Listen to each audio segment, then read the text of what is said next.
So hello friends, welcome to diploma classes. इस video में देखेंगे झारखंड पॉलिटेक्निक का इंजीनियरिंग मैथमेटिक्स का क्वेश्चन पेपर, जो कि अब न्यू एजुकेशन पॉलिसी से जो क्वेश्चन पेपर अब आ रहे हैं, तो उसका इसमें डिटेल सोल्यूशन देखेंगे ऑब्जेक्टिव एंड सब्जेक्टिव के साथ। और इसमें कुछ इंपॉर्टेंट टॉपिक को भी देखेंगे जो कि आपके आने वाले एग्जाम के लिए काफ़ी इंपॉर्टेंट होंगे। तो वन बाय वन करके क्वेश्चन का सोल्यूशन यहाँ पे हम लोग स्टार्ट करेंगे। तो यहाँ पे देखिए, यहाँ पे NEP 2 एजुकेशन पॉलिसी और सब्जेक्ट का क्या नाम है, इंजीनियरिंग मैथमेटिक्स। तो सबसे पहले हम लोग क्या करते हैं, ऑब्जेक्टिव क्वेश्चन से इसका सोल्यूशन स्टार्ट करते हैं। तो फर्स्ट क्वेश्चन यहाँ पे देखिए क्या है, choose the correct answer of the following. तो यहाँ पे करेक्ट आंसर बताना है। अब इसमें इंपॉर्टेंट कंसेप्ट पहले समझ लेना है। यहाँ पे बोला इफ ए इज 2/2 मैट्रिक्स, यहाँ पे इसका ऑर्डर क्या है, 2/2 है, और डिटर्मिनेंट ऑफ ए जो है 5 दे रखा है। तो आपसे पूछा है जहाँ पे determinant of A not equal to 0 है, then value of determinant for A. तो मान के चलिए कि अगर आपको डिटर्मिनेंट ऑफ के ए निकालना होता है, तो उस कंडीशन में ये डिटर्मिनेंट क्या होता है, के का पावर n इंटू ए हो जाता है। अब डिटर्मिनेंट ऑफ ए हो जाता है, ये फॉर्मूला आपको याद रखना है।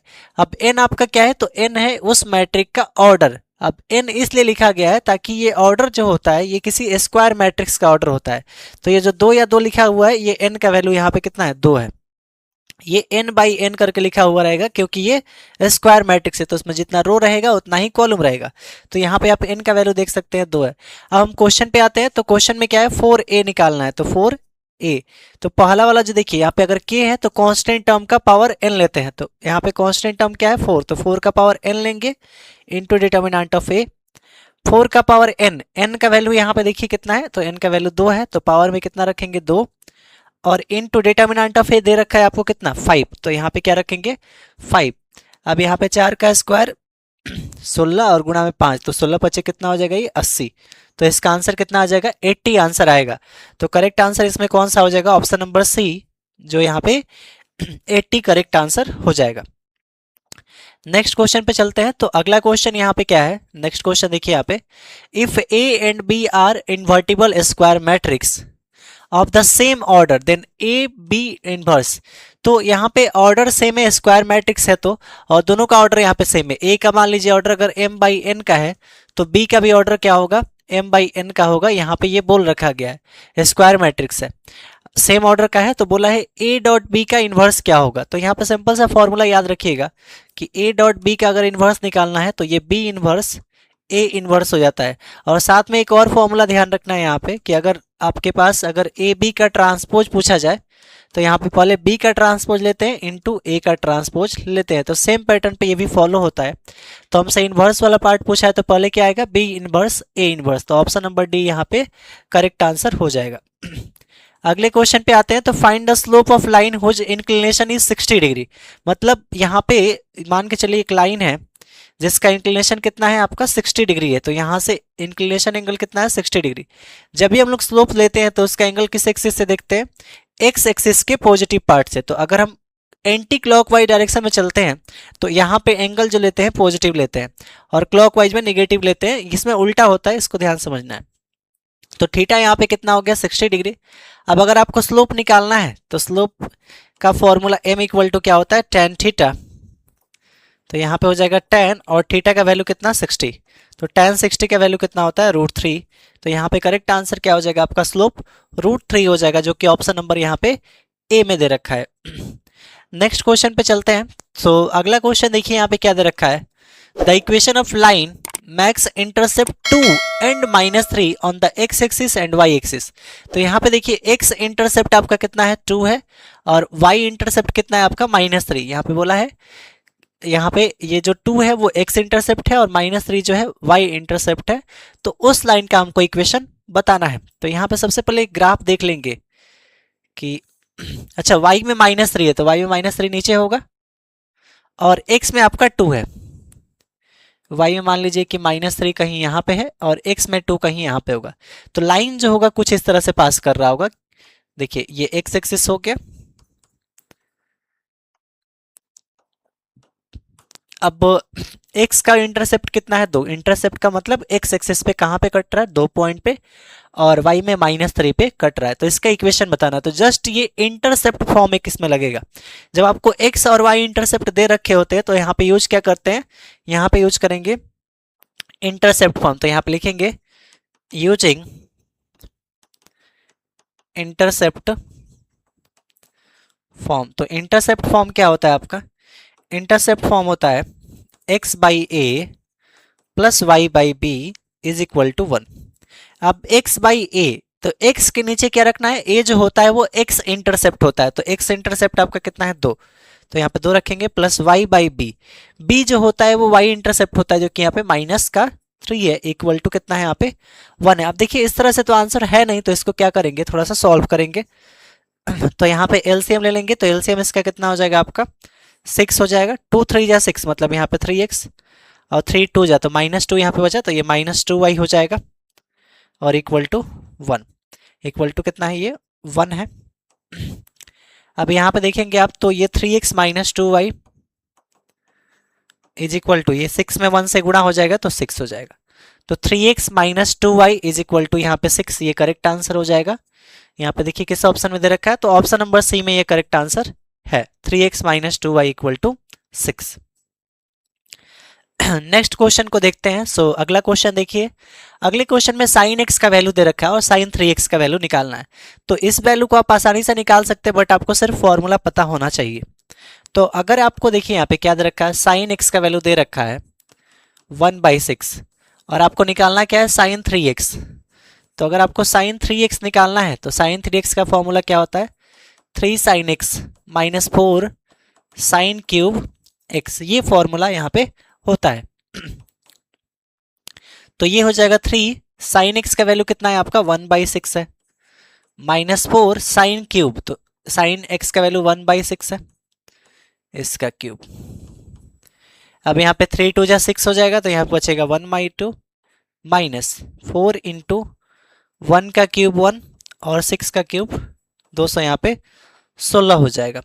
अब यहाँ पे देखेंगे आप, तो इसको कैंसिल आउट करेंगे हम लोग, तो 4 एकम 4, 4 पंचे 20 और 4 चौके 16। तो यहाँ पे क्या हो जाएगा आपका? 1/2 माइनस 1/54। अब इसका हम लोग क्या कर लेंगे? यहाँ पे एलसीएम बना लेंगे। तो यहाँ पे हम लोग एलसीएम कितना ले लेंगे? देखिए 2 और 54 है, तो यहाँ पे एलसीएम क्या हो जाएगा? यहाँ पे 54 एलसीएम हो जाएगा। 2 से यहाँ पे क्या होगा? 27 दूना 54, तो 27 में 1 से गुणा होगा तो ऊपर हो जाएगा 27 माइनस 54 है, तो यहाँ पे सिर्फ क्या बचेगा? 1, तो ऊपर हो जाएगा आपका 26/54। इसको कैंसिल आउट हम लोग कर सकते हैं, तो कैंसिल करेंगे, 13 दूना 26 और 27 दूना 54, तो आंसर कितना आएगा? 13/27 आएगा। तो देखेंगे किसी में आंसर है, हाँ, तो 13/27 ऑप्शन नंबर आपके बी में दे रखा है, तो करेक्ट आंसर कौन सा हो जाएगा? ऑप्शन नंबर बी हो जाएगा। बस इसमें फॉर्मूला आपको क्या ध्यान रखना है कि ये साइन 3x वाला जो फॉर्मूला है, ये वाला जो फॉर्मूला है साइन 3x का, ये फॉर्मूला पता होना चाहिए। इसी तरह से आपको cos 3x का फॉर्मूला पता होना चाहिए। cos 3x का फॉर्मूला क्या हो जाता है? उल्टा हो जाता है, वो हो जाता है 4 cos cube x minus 3 cos x। उस फॉर्मूले को आपको ध्यान रखना है, तो इस तरह के क्वेश्चन आप आसानी से सॉल्व कर पाएंगे। नेक्स्ट क्वेश्चन को देखते हैं, और ये सारे जो क्वेश्चन है 2 मार्क्स के ऑब्जेक्टिव क्वेश्चन है। अगला क्वेश्चन है, the first order of derivative of log base में 3 इंटू एक्स। तो यहाँ पे देखिए, मान के चलिए कि इसको फंक्शन क्या है आपका? y है, यहाँ पे log बेस में 3 है इंटू एक्स है। अब यहाँ पे आपने सिंपल पढ़ा होगा कि अगर log बेस में e है और x है, तो इसका अगर डिफरेंशिएशन देखते हैं dy/dx, अगर ये y है तो इसका डिफरेंशिएशन 1/x होता है। यानी कि ये नेचुरल लॉग है जिसका बेस e होता है, उसका डिफरेंशिएशन 1/x होता है। बट यहाँ पे बेस 3 है, तो इसको कैसे चेंज करेंगे? तो एक फॉर्मूला आपको ध्यान रखना है कि अगर मान के चलिए लॉग यहाँ पे बेस में a है और यहाँ पे b है, तो इसको हम लोग लिखते हैं लॉग, ये b सामने वाला और बटा में नीचे क्या है? लॉग a, तो यहाँ पे लॉग a, और बेस में आप e यहाँ पे आसानी से लगा सकते हैं, कोई भी बेस आप बना सकते हैं। मतलब b रहेगा तो लॉग b और नीचे a है तो लॉग a आ जाएगा। बेस उन दोनों का सेम कुछ भी आप लिख सकते हैं। तो सेम उसी तरह से इसको हम लोग तोड़ेंगे, तो इसको क्या लिख सकते हैं हम लोग? y इक्वल टू, इसको लिख सकते हैं, ऊपर क्या है? x है तो log x, और नीचे क्या हो जाएगा? log, नीचे में क्या है? 3, तो 3 लिख देंगे, और बेस इसका क्या बना लेंगे? बेस अगर आप नहीं भी लिखते हैं तो उसको नेचुरल लॉग बोला जाता है। अब इसको डिफरेंशिएट करेंगे, तो यहाँ पे लिखेंगे differentiating with respect to x। तो x के रिस्पेक्ट में जब डिफरेंशिएट करेंगे यहाँ पे, तो यहाँ पे जो होगा x के रिस्पेक्ट में डिफरेंशिएट करने पे y का डिफरेंशिएशन क्या हो जाएगा? आपका dy बाई डी एक्स हो जाएगा। और यहाँ पे देखिए log x का डिफरेंशिएशन, log x का डिफरेंशिएशन क्या आएगा, 1/x आएगा। और log 3 जो है ये एक तरह का कांस्टेंट टर्म है, क्या है, कांस्टेंट टर्म है। तो कांस्टेंट टर्म है तो उसको सेम बाहर रख दिया जाता है वैसे ही, तो यहाँ पे log 3 ऐसे रह जाएगा। तो इसका डिफरेंशिएशन क्या आएगा आपका 1/x इंटू log 3, जो कि ऑप्शन नंबर सी में यहाँ पे दे रखा है। इस कॉन्सेप्ट को एकदम अच्छे से समझ के रखना है। देखिए यहाँ पे 1/x भी आंसर दे रखा है, अगर आप इसको टिक करेंगे तो आपके मार्क्स यहाँ से कट जाएंगे, इसलिए आपको ध्यान रखना है इस कंसेप्ट को। नेक्स्ट क्वेश्चन पे चलते हैं। सो अगला क्वेश्चन यहाँ पे देखिए, ये इंटीग्रेशन से क्वेश्चन है, बोला है find the value of integral sin 2x by sine x. तो यहाँ पे क्या है, इंटीग्रेशन आई मान लेते हैं इसको, ऊपर में क्या है sin 2x और नीचे में क्या है sin x और यहाँ पे dx। तो सिंपल से क्या करना है आपको, sin 2x का फॉर्मूला पता होगा, ये क्या होता है 2 sin x into cos x, और नीचे में आपका क्या है sin x और यहाँ पे dx। sin x cancel out हो जाएगा, यहाँ पे 2 कांस्टेंट है तो 2 बाहर आ जाएगा, और यहाँ पे ब्रैकेट में क्या बच जाएगा cos, इंटीग्रेशन में cos x इंटू dx। अब 2 का 2 और cos का cos का इंटीग्रेशन क्या होता है यहाँ पे sin x होता है, और प्लस का यहाँ पे क्या ले लेंगे कांस्टेंट, क्योंकि ये इनडेफिनिट इंटीग्रल है। इनडेफिनिट करने का मतलब ये है कि इसमें कोई भी लिमिट नहीं दे रखा है, इसलिए यहाँ पे कांस्टेंट टर्म आएगा। तो ये इसका करेक्ट आंसर हो जाएगा 2 sin x प्लस सी, जो कि ऑप्शन नंबर ए में दे रखा है। ऑप्शन नंबर ए में इसका करेक्ट आंसर दे रखा है। तो ये सारे क्या थे, आपके 7 ऑब्जेक्टिव क्वेश्चन थे जिसको हमने इस वीडियो में डिस्कस किया। नेक्स्ट पार्ट में चलते हैं हम लोग। तो अब आते हैं हम लोग सब्जेक्टिव क्वेश्चन पे। तो ये सारे जो है सब्जेक्टिव क्वेश्चन है, 7 मार्क्स। और आप सभी को एक बात बतानी थी कि जो भी स्टूडेंट अभी तक कुछ भी पढ़ाई नहीं किए हैं, एग्ज़ाम काफ़ी नज़दीक है, तो आप लोग एप्लीकेशन को डाउनलोड जरूर करें। लिंक इस वीडियो के कमेंट बॉक्स में है, आप लोग चाहे तो सर्च कर सकते हैं प्ले स्टोर पर डिप्लोमा क्लासेस, वहाँ पर पॉलिटेक्निक सेमेस्टर क्लास वाला फोल्डर के पास जैसे आप लोग यहाँ पर आते हैं तो सेकंड में लिखा होगा जूट झारखंड पॉलिटेक्निक, तो आपको सिंपली यहाँ पर आ जाना होगा। उसके बाद आपका जो भी ब्रांच होगा उस पर सिंपली आपको करना होगा क्लिक, यहाँ पे आपके हर एक ब्रांच का क्लास मिल जाएगा, ठीक है। तो जैसे आप लोग यहाँ पर आते हैं उसके बाद आप सभी को नीचे दिखिएगा बाय नाउ का ऑप्शन, तो आपको कोर्स में इनरोल हो जाना है। पर आपको क्या क्या मिलेगा, 1000 VVI क्वेश्चन सेंस आंसर, 1000 आप लोग उसको पढ़ लेते हो ना, बाकी आपको कोई भी क्वेश्चंस पढ़ने की आवश्यकता नहीं है। 4 गो सब्जेक्ट है ना, फिजिक्स है, केमिस्ट्री है, मैथमेटिक्स है, और बाकी एक आपका ब्रांच पेपर है। हर एक सब्जेक्ट से 250-250 क्वेश्चन आंसर है ऑब्जेक्टिव में। मल्टीप्लाई 4=1000। उसके बाद 2 मॉडल सेट है, VVI क्वेश्चन आंसर है, और सिलेबस के अकॉर्डिंग पूरे सही तरीके से क्लास है। सिर्फ और सिर्फ 29 रुपीज है, और ये सिर्फ और सिर्फ शुरुआती 100 स्टूडेंट के लिए ही है। मार्क्स के 7 मार्क्स के क्वेश्चन है, ये भी 7 मार्क्स का क्वेश्चन है, ये भी 7 मार्क्स का क्वेश्चन है। तो इसमें देखिए ए और बी पार्ट करके दे रखा होता है। एक जो है टोटल मिला के अगर सिर्फ 2 नंबर क्वेश्चन को देखा जाए तो ये कुल मिला के 14 मार्क्स का होता है, ये 7 मार्क्स का और ये 7 मार्क्स का। तो हम लोग 1 बाय 1 करके इसका भी सोल्यूशन यहाँ पे देखते हैं। तो फर्स्ट क्वेश्चन देखिए, डिटर्मिनेंट से प्रूफ करना है कि इसका value a minus b, b minus c और c माइनस ए होगा। तो यहाँ पे फर्स्ट सेकेंड क्वेश्चन का ए पार्ट सॉल्व करते हैं। क्वेश्चन नंबर सेकेंड का ए पार्ट, तो जो पार्ट दे रखा है उसको LHS मान लेंगे। LHS पार्ट जो है मेरा, LHS ये कितना है आपका 1 1 1, यहाँ पे है b plus c, c plus a plus b, b square plus c square, c square plus a square, a square plus B square. ये LHS पार्ट है। हमको लाना क्या है, a minus b, b minus c, c minus a. तो simple सा क्या करना है, आप कोशिश करेंगे जब भी इस तरह का डिटर्मिनेंट आपको मिले तो हमारा मेन एम ये होना चाहिए कि जैसे 1 1 कहीं भी दिख गया तो उसको 0 बनाने की कोशिश कीजिए, आराम से आपका सॉल्व हो जाएगा। तो 1 और 1 कैसे 0 बनेंगे, ये आपका क्या होता है, रो नंबर 1 होता है, ये होता है आपका रो नंबर 2 और ये होता है आपका रो नंबर 3।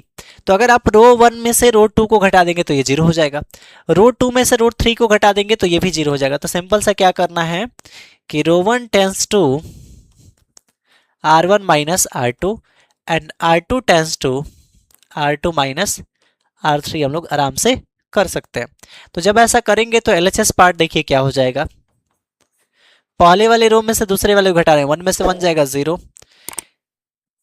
B प्लस सी में से C प्लस A घटा रहे हैं तो यहाँ पे देखिए C से C कट जाएगा, यहाँ पे B माइनस A बचेगा क्योंकि घटा रहे हैं। तो B प्लस सी तो ऊपर रहेगा, माइनस सी माइनस ए हो जाएगा, तो C से C कट जाएगा, B माइनस ए बचेगा, यहाँ पे B माइनस ए बचेगा। यहाँ से भी देखिए सी स्क्वायर कट जाएगा तो बी स्क्वायर माइनस ए स्क्वायर बचेगा। सिंपल। नेक्स्ट टर्म में भी वैसा ही होगा, इसमें से R2 में से R3 को घटाना है तो 1 में से 1 जाएगा 0, C प्लस ए में से A plus B, A cut जाएगा तो C माइनस बी बचेगा यहाँ पे, और यहाँ भी ए कट जाएगा तो C square minus B square बच जाएगा। तो यहाँ पे नीचे में क्या बचेगा 1 A प्लस बी और A square plus B square. अब थोड़ा सा इसको आगे हम लोग करें तो ये हो जाएगा आपका, इसमें क्या बचा है आपका 2 0 बचा है 1। अच्छा b माइनस ए को हम a माइनस बी लिख सकते हैं, माइनस कॉमन लेके इसको a माइनस बी लिख सकते हैं। बी स्क्वायर माइनस ए स्क्वायर को हम क्या लिख सकते हैं, देखिए आपके पास क्या है बी स्क्वायर माइनस ए स्क्वायर, तो इसमें इसको हम तोड़ेंगे तो क्या होगा b माइनस ए और b प्लस ए, क्योंकि ए स्क्वायर माइनस बी स्क्वायर पे टूट जाएगा। अब अगर यहाँ से आप माइनस कॉमन लेंगे तो b माइनस ए क्या हो जाएगा आपका a माइनस बी हो जाएगा, और यहाँ पे क्या बचेगा आपका b प्लस ए बचेगा। तो सिंपल हम लोग क्या करेंगे, इसको उस फॉर्म में तोड़ देंगे तो बी स्क्वायर माइनस ए स्क्वायर को क्या लिख सकते हैं हम, माइनस ए माइनस बी और इंटू बी प्लस ए। सिमिलरली उसी पैटर्न पे c माइनस बी को, अच्छा उसको a माइनस बी क्यों किए, क्योंकि a माइनस बी यहाँ पे कॉमन बनाना था। c माइनस बी है तो यहाँ से माइनस कॉमन लेंगे तो b माइनस सी हो जाएगा, और इसमें से माइनस कॉमन लेंगे तो सेम उसी पैटर्न पे b माइनस सी इंटू यहाँ पे c प्लस ए हो जाएगा। ये वाला टर्म जस्ट उस पैटर्न पे 1 यहाँ पे a प्लस बी और यहाँ पे क्या हो जाएगा ए स्क्वायर प्लस बी स्क्वायर। अब आप देख सकते हैं आराम से कि जो आपका ये फर्स्ट वाला रो है, फर्स्ट वाला रो और सेकंड वाला रो, फर्स्ट वाले रो में देखिए a माइनस बी यहाँ भी है, a माइनस बी यहाँ भी है, और जीरो में से आप कुछ भी कॉमन बना सकते हैं। तो हम फर्स्ट वाले रो से क्या करेंगे, a माइनस बी का कॉमन ले लेंगे, सेकंड वाले रो से b माइनस सी का कॉमन ले लेंगे। सिमिलरली तो यहाँ पे क्या करेंगे, यहाँ पे लिखेंगे taking a minus B from R1 and b minus C from R2। तो a माइनस बी किससे कॉमन ले रहे हैं हम लोग, R1 से, और b माइनस सी किससे कॉमन ले रहे हैं, R2 से। तो उस कंडीशन में LHS पार्ट जो होगा उसका क्या इफेक्ट पड़ेगा, तो LHS पार्ट जो होगा अब आपका देखिए क्या हो जाएगा, LHS पार्ट जो है 0 का 0 ही रहेगा, और यहाँ से जब आप a माइनस बी कॉमन ले रहे हैं तो यहाँ पे सिर्फ -1 बचेगा, यहाँ भी -1 बचेगा, तो यहाँ पे -1, यहाँ -1, और नेक्स्ट यहाँ से a माइनस बी कॉमन हो गया ये वाला, और यहाँ से भी ये माइनस बी माइनस सी कॉमन हो गया, तो हम बचेगा माइनस बी प्लस ए, और यहाँ पे माइनस सी प्लस ए, माइनस बी प्लस ए, और यहाँ पे क्या बचेगा माइनस सी प्लस ए। नीचे क्या बचा यहाँ पे 1, और यहाँ पे क्या बचा है a plus B, a square plus B square, तो यहाँ पे a प्लस बी और यहाँ पे a square plus B square. Simple सा बात है। अच्छा कॉमन लिए तो कॉमन वाला टर्म इधर लिख भी देना है आपको। LHS पार्ट जो होगा, LHS कॉमन क्या लिए आप, a माइनस बी और b माइनस सी। अब हम क्या करेंगे, देखिए जिसके अलोंग आपको सबसे ज़्यादा जीरो मिलता है उसी के अलोंग एक्सपेंड कर देना होता है। तो यहाँ पे देखिए ये जो C1 है, ये C1 है, इसके अलोंग 2 जीरो है तो सिर्फ एक के अलोंग एक्सपेंड करना होगा। कैसे सीक्वेंस स्टार्ट होता है, प्लस माइनस और प्लस। तो क्या करेंगे, इसको C1 के अलोंग एक्सपेंड कर देंगे। तो यहाँ पे लिखेंगे एक्सपेंडिंग अलोंग C1। तो C1 के लॉन्ग जब एक्सपेंड करेंगे तो यहाँ पे सिंपल 0 0 वाला टर्म को छोड़ देना होता है, सिंपल सी बात है, क्योंकि वो तो 0 हो जाता है। तो A माइनस बी और B माइनस सी तो ऐसा ही। और इसमें देखिए 0 प्लस का 0 माइनस का 0 प्लस का 0 माइनस का 0, और यहाँ फ्लिप प्लस का 1 प्लस का 1। तो ये वाला और ये वाला बंद हो जाएगा, तो बचेगा क्या, इसका इसमें गुणा होगा, तो माइनस माइनस तो प्लस हो जाएगा, तो प्लस हो जाएगा, तो मतलब C प्लस ए सिर्फ बचेगा, माइनस बीच में रहता है। इसमें देखिए माइनस माइनस गुणा होकर प्लस हो जाएगा, और ये माइनस B प्लस ए हो जाएगा, बंद हो गया। तो यहाँ पे क्या बचेगा आपका, A minus B, B minus c, ये तो 0 छोड़ दीजिए, यहाँ पे 1 भी छोड़ देते हैं। तो यहाँ पे देखिए C प्लस ए माइनस बी और माइनस ए से ए आपका 1 मिनट, हाँ यहाँ पे C प्लस ए बचा है और B प्लस ए। अच्छा 1 मिनट, यहाँ पे क्या बचा था आपका, ये देख लीजिए, हाँ यहाँ पे सॉरी ये C square minus B square था, तो इसको C प्लस बी लिखते हैं, यहाँ पे C प्लस क्या आता B। तो यहाँ पे आपको क्या लिखना होता, C प्लस बी लिखेंगे यहाँ पे, और यहाँ भी आपका क्या हो जाएगा C प्लस बी, ये भी आपका B रहेगा। तो यहाँ से A नहीं कटेगा, माइनस ए, B से B कट जाएगा आपका, तो यहाँ पे क्या बचेगा A minus B, B minus c, और यहाँ पे क्या बचा C माइनस ए, तो C माइनस ए। तो देखिए यही हमको लाना था, A minus B, B minus C, C minus A equal to क्या हो गया आपका RHS हो गया, हेंस प्रूव्ड। यही हमको क्या करना था, यहाँ पे प्रूव करना था। तो आई होप आपको ये क्वेश्चन इजीली समझ में आ गया होगा। नेक्स्ट क्वेश्चन की बात करते हैं। सो अगला क्वेश्चन देखते हैं हम लोग। तो अगला क्वेश्चन यहाँ पे देखिए, नेक्स्ट क्वेश्चन आपका क्या है, नेक्स्ट क्वेश्चन आपसे पूछा गया है। अगला क्वेश्चन इसमें देखिए, ये क्रैमर्स रूल से क्वेश्चन पूछा गया, इसका बी पार्ट। तो बी पार्ट जो है ये क्रैमर्स रूल से, इसको कैसे सॉल्व करना है, तो इसको 1 बाय 1 समझते हैं हम लोग कि इस क्रैमर्स रूल को हम लोग कैसे सॉल्व करेंगे।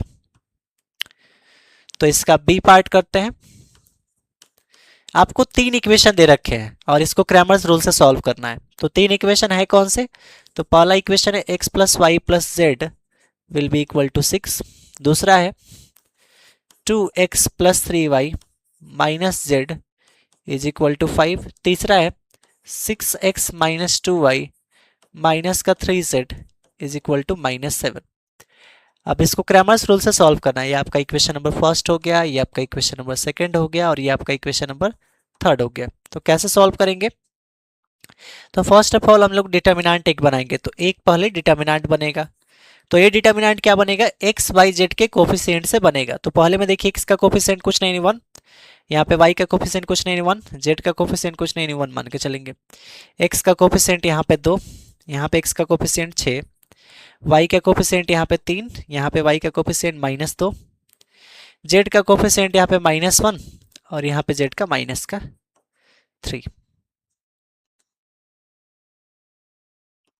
तो ये आपका क्या हो गया, डिटर्मिनेंट डी हो गया। अब हमको क्या करना है, इस डिटर्मिनेंट को क्या करना है, अच्छा ये तो डिटर्मिनेंट डी हो गया। उसी तरह हमको क्या करना है, determinant D x D y और डी जेड बना लेना है। तो यहाँ पे क्या बनाएंगे हम लोग, एक डिटर्मिनेंट डी एक्स बनाएंगे। जितने वेरिएबल रहेंगे उतने और डिटर्मिनेंट बनेंगे। जैसे मान के चलिए आपके पास 5 वेरिएबल है, तो 5 डिटर्मिनेंट के अलावा एक और डिटर्मिनेंट बनेगा जो कि डी होता है। अब इसमें 3 वेरिएबल है, तो अब डी एक्स डी वाई और डी जेड बनाना होगा। तो डी एक्स कैसे बनेगा, तो सिंपल सा काम ये है कि डिटर्मिनेंट जो डी आया है उसमें जो ये वाला जो एलिमेंट है एक्स वाला, इसको छोड़ देना है। इसको क्या कर देना है, इस वाले एलिमेंट को छोड़ देना है। बचा क्या आपका, तो उसको लिख देना है। तो 1 1 यहाँ पे 1 1 ये लाइन छोड़ देना है। 3 -1 और -2 -3, -2 और -3 हो गया। अब जो लाइन बच गया है उसमें क्या लिखना है, तो जो इक्वल टू के बाद वाले टर्म्स है उन सबको लिखना है। 6 5 और 6 5 एंड -7। तो ये बन गया आपका डिटर्मिनेंट डी एक्स बन गया। अब हम लोग क्या बनाएंगे, डिटर्मिनेंट डी वाई बनाएंगे। तो डिटर्मिनेंट डी वाई कैसे बनेगा, तो डिटर्मिनेंट डी वाई बनाने के लिए अब आपको क्या करना है कि जो आपके पास ये डिटर्मिनेंट दे रखा था, ये वाला डिटर्मिनेंट, अब देखिए ये x का कोफिशिएंट होता है, ये y का कोफिशिएंट होता है और ये z का कोफिशिएंट होता है। तो dy बनाने के लिए y वाला छोड़ देना है, बाकी सब लिखना है। तो 1 2 6 1 2 और 6 ये हो गया। और उसके बाद आपको क्या करना है, y वाला छोड़ देना है, 1 -1 -3, 1 -1 -3। अब बीच में जो बच गया वहां पे क्या लिखेंगे, फिर वहीं इक्वल टू के बाद वाला 6 5 और -7, तो 6 5 एंड माइनस का 7, तो ये dy हो गया। उसी तरह आपको क्या कर लेना है, एक डिटर्मिनेंट dz बना लेना है। तो डिटर्मिनेंट dz कैसे बनेगा, सिंपल वही तरीका करना है। dz बनाना है तो z वाला छोड़ दीजिए, बाकी सब लिख दीजिए, 1 1, यहाँ पे 2 3 और यहाँ पे 6 -2, 6 माइनस का 2। अब ये जो z वाला टर्म बच गया, z वाले टर्म में इसको लिखना है 6 5 और -7, 6 5 और माइनस का 7। तो इतना टर्म आपको क्या करना है, पहले क्रैमर्स रूल से बना लेना है। अब देखिए इसका सॉल्यूशन दिया कैसे जाता है, तो सिंपल सा तरीका है। मान लीजिए कि आपको निकालना है क्या, आपको मान के चलिए x का वैल्यू निकालना है। किसका वैल्यू निकालना है, मान के चलते हैं आपको x का वैल्यू निकालना है। तो अगर आपको x का वैल्यू निकालना है तो सिंपल सा तरीका यूज करना है। अगर आपको x चाहिए तो डिटर्मिनेंट dx में डिटर्मिनेंट d से भाग करना है। अगर आपको y का वैल्यू चाहिए तो डिटर्मिनेंट dy में डिटर्मिनेंट d से भाग करना है। अगर आपको z का वैल्यू चाहिए तो डिटर्मिनेंट dz में डिटर्मिनेंट d से भाग करना है। तो सिंपल सा तरीका ये है कि डिटर्मिनेंट d निकालेंगे, डिटर्मिनेंट dx, डिटर्मिनेंट dy और डिटर्मिनेंट dz। अगर तीनों निकाल देते हैं तो आराम से ये सॉल्व हो जाएगा। तो यहाँ पे हम लोग क्या करेंगे, डिटर्मिनेंट dx, dy और dz कैलकुलेट कर लेंगे। तो इस डिटर्मिनेंट का वैल्यू कैसे कैलकुलेट करना है, तो डिटर्मिनेंट का वैल्यू अगर आपको कैलकुलेट करना आता हो तो आसानी से आप कैलकुलेट करके कर सकते हैं, या हम यहाँ पे बता भी देते हैं कैसे कैलकुलेट। एक हम बता देते हैं कैलकुलेट करके, बाकी आप आराम से कर सकते हैं। तो डिटर्मिनेंट d जो दे रखा है, d क्या दे रखा है आपका, 1 1 1, फिर इधर क्या है 2 3 -1 2, यहाँ पे 2 3 -1 और नेक्स्ट में क्या है यहाँ पे 6 -2 -3, 6 -2 -3, 6 -2 -3। अब इस डिटर्मिनेंट का आपको क्या करना है, वैल्यू निकालना है। तो कैसे डिटर्मिनेंट का वैल्यू निकालते हैं, कोई भी आप एक रो ले लीजिए। मान लीजिए कि हम पहला एक रो या कॉलम कोई भी ले लीजिए। पहला रो ले लिए, तो पहला रो ले लिए तो ये प्लस से स्टार्ट होता है, फिर माइनस, फिर क्या होता है यहाँ पे प्लस। तो डिटर्मिनेंट डी जो निकलेगा, पहले क्या है +1, तो यहाँ पे +1 लिखेंगे और यहाँ पे एक क्या बना लेंगे, डिटर्मिनेंट 1 ले रहे हैं तो ये वाला बंद, तो बचा क्या 3 -1 -2 -3, -2 -3। अब उसके बाद क्या है माइनस का 1, तो यहाँ पे क्या आ जाएगा आपका माइनस का 1 आ जाएगा और इस डिटर्मिनेंट में ये बंद हो जाएगा। तो 2 -1 6 -3, 6 माइनस का 3। फिर आपको क्या लेना है प्लस का 1, ये वाला, तो प्लस का 1 ये बंद और ये बंद, तो 2 3 6 -2। तो बस इसको सॉल्व कर लेना है। यहाँ पे 1 है तो 1, ये इसमें गुणा होता है तो 3 तरीका -9, बीच में माइनस आता है, -2 में -1 से गुणा होगा तो 2 हो जाएगा। -1 इंटू ये कितना हो जाएगा आपका -6, माइनस इसमें गुणा होगा तो प्लस का 6 हो जाएगा। माइनस ऑलरेडी है और ये भी माइनस आएगा, प्लस का 6 कर देगा, प्लस का ये 1, ये -4 -6 दिया 18। तो यहाँ पे आपका क्या हो जाएगा -11 माइनस ये तो 0 हो जाएगा, तो ये पूरा वैल्यू ही 0 हो जाएगा। -4 और -18 -22 हो जाएगा यहाँ पे। तो टोटल कितना आ जाएगा -33। तो डिटर्मिनेंट डी जो है वो -33 आया, जो कि नॉट इक्वल टू 0 है। तो यहाँ पे क्या होगा सॉल्यूशन एग्जिस्ट। सॉल्यूशन यहाँ पे क्या करेगा, एग्जिस्ट करेगा। क्यों एग्जिस्ट करेगा, क्योंकि देखिए डिटर्मिनेंट डी सब में भाग में है, अगर उसका वैल्यू 0 आ जाता तो किसी भी संख्या के नीचे 0 आ जाने पे वो इनडिटर्मिनेट हो जाता है, या वो डज नॉट एग्जिस्ट हो जाता है, या नॉट डिफाइन हो जाता है इस कंडीशन में। तो नॉट डिफाइन है तो उस कंडीशन में आंसर तो आएगा नहीं, इसलिए determinant D not equal to जब 0 आए तब बोलेंगे कि सॉल्यूशन यहाँ पे एग्जिस्ट करेगा। अब जैसे हम डिटर्मिनेंट डी निकाले हैं वैसा ही आप क्या करेंगे, डिटर्मिनेंट डी एक्स निकालेंगे, डी वाई निकालेंगे। मान के चलिए कि अगर डिटर्मिनेंट डी एक्स जो है वो आ गया 66, मान के चलते हैं अगर 66 आ गया तो एक्स का वैल्यू जो आएगा वो डिटर्मिनेंट डी एक्स में भाग करना है किससे, डिटर्मिनेंट डी से, जो कि माइनस का 33 आया है। तो इसे भाग कर देंगे तो कितना आ जाएगा, -2। इस तरह से सॉल्व करना है। तो आपको क्या करना है, ये जो तीनों डिटर्मिनेंट हमने निकाले हैं, ये आपका डिटर्मिनेंट डी एक्स, यहाँ पे आपका क्या है, डिटर्मिनेंट dx, dz और dy, इन सब का क्या करना है, डिटर्मिनेंट dx निकाल लेना है, फिर डिटर्मिनेंट dz निकाल लेना है ये वाला, और डिटर्मिनेंट ये dy निकाल लेना है। जो भी इसका वैल्यू आएगा उसमें डिटर्मिनेंट d से भाग कर दीजिएगा, आपका आंसर आ जाएगा। तो इसका आंसर आप कमेंट करके बताएंगे कि कितना आंसर इसका आएगा। सिर्फ आपको डिटर्मिनेंट निकालना है, और जिस प्रोसेस से हमने डिटर्मिनेंट यहाँ पे निकाला हुआ है सेम उसी पैटर्न से, और बताना है कि x, y एंड z का वैल्यू यहाँ पे क्या आएगा। चलिए नेक्स्ट क्वेश्चन की तरफ चलते हैं। तो अगला क्वेश्चन देखिए यहाँ पे, नेक्स्ट क्वेश्चन आपका क्या है, अगला क्वेश्चन 3 का ए पार्ट है। Find the equation of line passing through the point -2, -4 and perpendicular to the line 3x - y + 5 = 0। तो ये 3 का ए पार्ट है।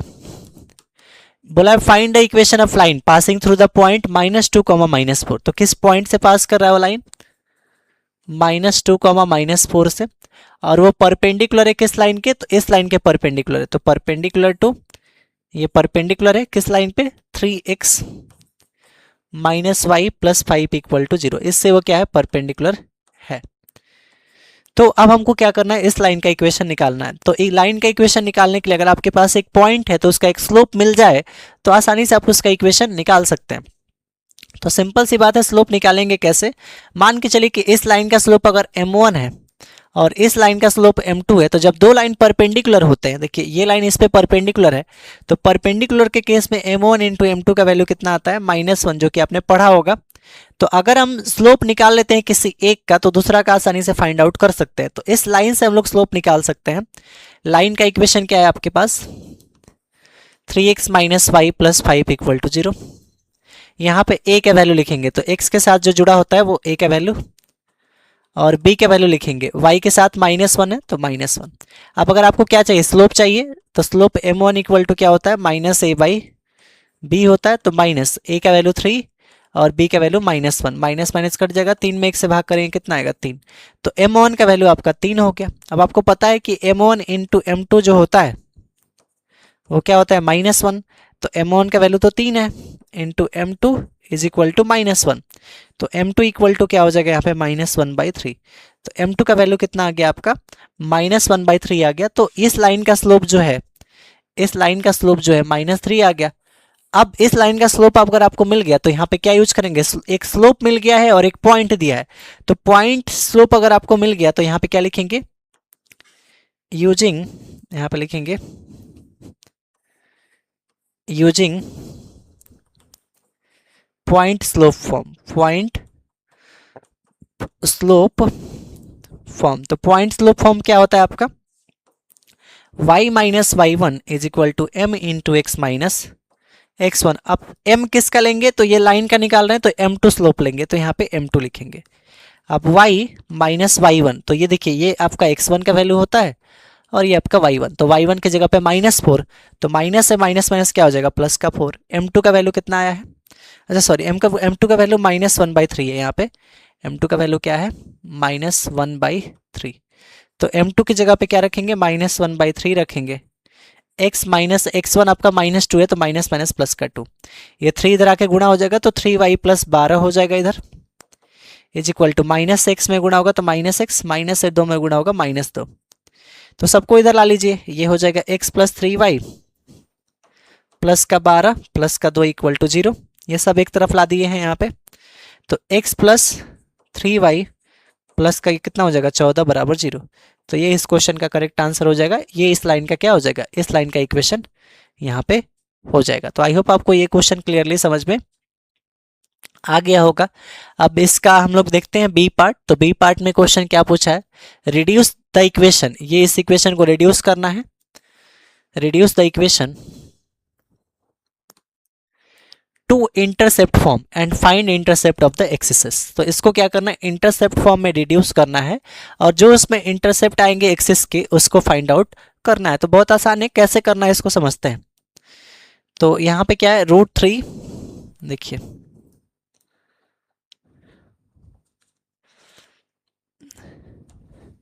इक्वेशन आपको क्या दे रखा है, 3 का बी पार्ट, ये है रूट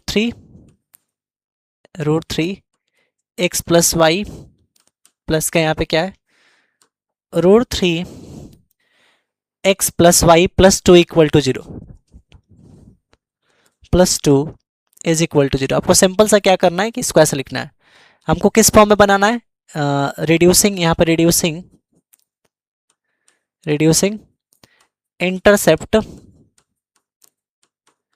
फॉर्म। इंटरसेप्ट फॉर्म आपका क्या होता है, आपका x by A plus y by B is equal to 1, मतलब इक्वल टू में आपका क्या आना चाहिए, 1 आना चाहिए, इक्वल टू में क्या आना चाहिए, 1 आना चाहिए, इस फॉर्म में होना चाहिए। तो सिंपल सा x y इधर रखना है, तो ये हो जाएगा आपका,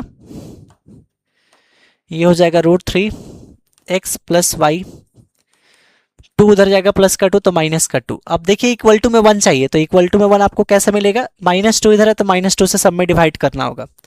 तो यहाँ पे क्या करेंगे, -2 से इधर डिवाइड कर देंगे, -2 से यहाँ डिवाइड हो जाएगा, -2 से यहाँ डिवाइड, ताकि क्वांटिटी क्या रहे, अनचेंज रहे।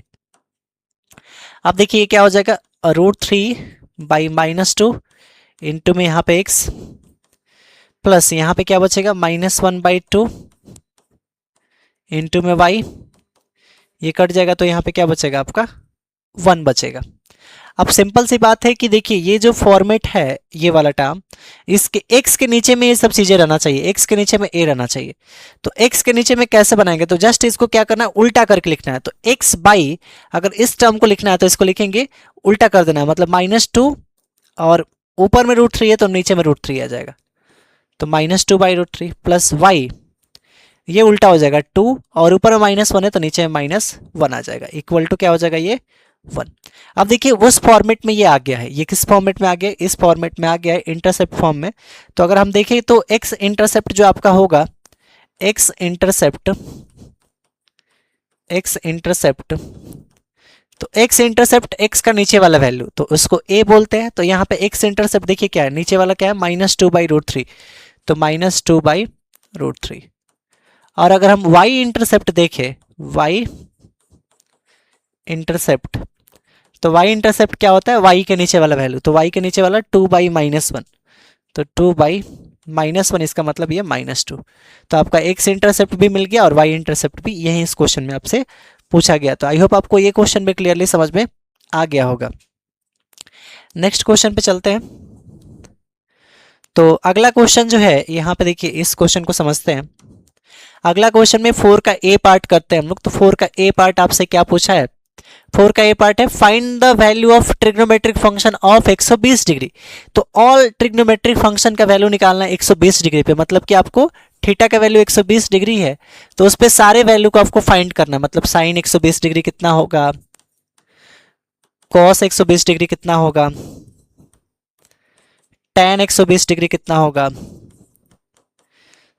कॉसेक 120 डिग्री कितना होगा, सेक 120 डिग्री कितना होगा और कॉट 120 डिग्री कितना होगा।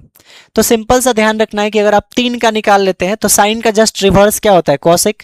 देखिए साइन का जस्ट रिवर्स क्या होता है आपका कॉसेक, कॉस का रिवर्स होता है सेक और tan का रिवर्स क्या होता है कॉट। तो आप 3 का अगर निकाल लेंगे तो आराम से बाकी सब भी निकल जाएंगे। तो कैसे निकालना है इसको, देखिए इसको हम लिख सकते हैं साइन 120 है तो इसको 90 + 30 लिख सकते हैं। तो साइन 90 + 30 ये सेकंड क्वाड्रेंट में चला जाएगा और 90 पे चेंज हो जाएगा तो ये हो जाएगा कॉस। और फॉर्मूला एक आपने ध्यान रखा होगा, ऑल STC आपने पढ़ा होगा कि फर्स्ट क्वाड्रेंट में ऑल पॉजिटिव, फर्स्ट क्वाड्रेंट में क्या होता है ऑल पॉजिटिव, सेकंड क्वाड्रेंट में साइन और उसका अपोजिट मतलब कॉसेक ये पॉजिटिव होता है। तो सेकंड क्वाड्रेंट में साइन और कॉसेक ही सिर्फ पॉजिटिव होता है। तो साइन का क्या हो जाएगा, जो वैल्यू आएगा पॉजिटिव आएगा, तो ये कॉस क्या लेंगे हम पॉजिटिव में लेंगे और एंगल यहाँ पे 30 है। तो cos 30 का वैल्यू क्या हो जाएगा आपका √3/2। तो यहाँ पे इसका वैल्यू क्या हो जाएगा √3/2। आगे cos 120 तो इसको हम लिखेंगे cos 90 + 30। अब ये भी अगर सेकेंड क्वाड्रेंट में जाएगा तो cos चेंज हो जाएगा साइन में, लेकिन cos जो होता है सेकेंड क्वाड्रेंट में माइनस में होता है तो माइनस साइन ये 30 हो जाएगा। साइन 30 का वैल्यू 1/2, लेकिन माइनस है तो -1/2। अगला हम लोग देखते हैं tan 120। तो tan 120 को हम लोग 90 + 30 लिखते हैं। अब देखिए ये जो है सेकंड क्वाड्रेंट में जाएगा तो सेकेंड क्वाड्रेंट में tan निगेटिव ही होता है, तो tan का वैल्यू जो है माइनस कॉट और 30 हो जाएगा यहाँ पे। कॉट 30 का वैल्यू क्या होता है √3, तो माइनस का ये √3, तो इसका वैल्यू क्या हो गया माइनस √3। अब सिंपल कॉसेक 120 का मान बताना है अगर, तो कॉसेक 120 का वैल्यू क्या हो जाएगा साइन का अपोजिट, तो साइन का अब √3/2 आया था तो इसका 2/√3 हो जाएगा। सेक 120 ये कॉस का अपोजिट, कॉस का वैल्यू अगर -1/2 आया था तो 2/-1 हो जाएगा, मतलब कि -2 हो जाएगा। और कॉट 120 ये tan का उल्टा होता है, तो tan का कितना है √3 आया तो इसके नीचे 1 बना लीजिए, इसका उल्टा क्या हो जाएगा -1/√3, तो इसका आंसर क्या हो जाएगा -1/√3। तो इस तरह से आपको क्या करना था, ये 6 जो ट्रिग्नोमेट्रिक क्वांटिटी है इसका वैल्यू बताना है। अब यहाँ पे देखिए बी पार्ट में क्वेश्चन पूछा गया, prove that cos alpha plus cos beta plus cos gamma plus cos alpha plus beta plus gamma is equal to 4 cos alpha plus beta by 2 in cos beta plus alpha gamma by 2 प्लस cos gamma plus delta by 2। Sorry यहाँ पे क्या है gamma plus, देखिए इस question में थोड़ा सा मिस्टेक लिखा गया है क्या, यहाँ पे ये गामा प्लस क्या लिखा है गामा प्लस डेल्टा लिखा हुआ है, तो गामा प्लस डेल्टा यहाँ पे नहीं होगा, ये देखिए यहाँ पे गामा लिखा गया है और प्लस यहाँ पे डेल्टा लिखा गया है, तो कोई भी क्वेश्चन में डेल्टा तो दिख नहीं रहा है, अल्फा बीटा और गामा ही दिख रहा है, अल्फा बीटा गामा, तो अल्फा बीटा गामा रहे तो ठीक है, लेकिन यहाँ पे डेल्टा है, मतलब क्वेश्चन में कुछ एरर है। अगर ये क्वेश्चन सही होगा तो फिर हम लोग इस क्वेश्चन का वीडियो बना के अपलोड करेंगे, बट इस क्वेश्चन में थोड़ा सा यहाँ पे रॉन्ग पार्ट दे रखा है, जबकि डेल्टा यहाँ पे तो है नहीं, तो वहाँ पे उसको लाएंगे कैसे, तो ये क्वेश्चन थोड़ा सा क्या है इसमें एरर है, इसको हम लोग फिक्स करके फिर से यहाँ पे वीडियो बना के इसको प्रोवाइड कर देंगे। नेक्स्ट क्वेश्चन पे चलते हैं। तो अगला क्वेश्चन है 5th नंबर क्वेश्चन। यहाँ पे देखिए 5th नंबर क्वेश्चन का ए पार्ट समझते हैं।